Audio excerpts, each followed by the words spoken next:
In today's video, I'm going to teach you how to build a basic website on Replit using the Flask template.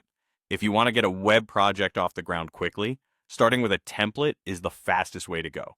Replit offers a Python web framework template for Flask that sets up a working website structure right away, so you can focus on your content and features rather than boilerplate.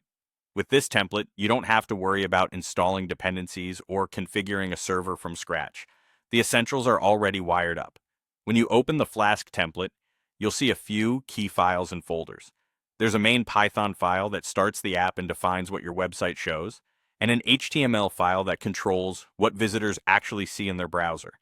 The HTML lives in a templates folder, and there may also be a static folder for assets like images, style sheets, or scripts. This structure is common in Flask and keeps everything organized as your site grows. To begin customizing, head into the Python file. You'll notice a small function that returns some content when someone visits the home page. This is called a route.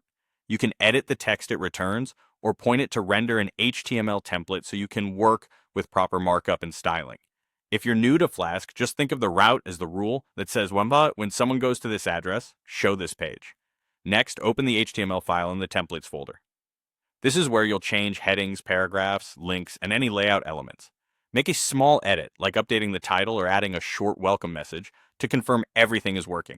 If the template includes a linked style sheet, you can also tweak the look and feel by editing the CSS in the static folder. One of the best parts of using Replit is that you can edit both the Python and HTML files right in the browser and see the results quickly. The template is configured to run a development server, so when you run the project, it will host your site and show a preview. Update the code, refresh the preview, and iterate as you go. If something doesn't appear as expected, check the Python console for helpful messages. With this setup, you're ready to build out your site by refining the Python routes and polishing the HTML. Starting from the Flask template saves time and keeps your project clean, so you can focus on creating the experience you want.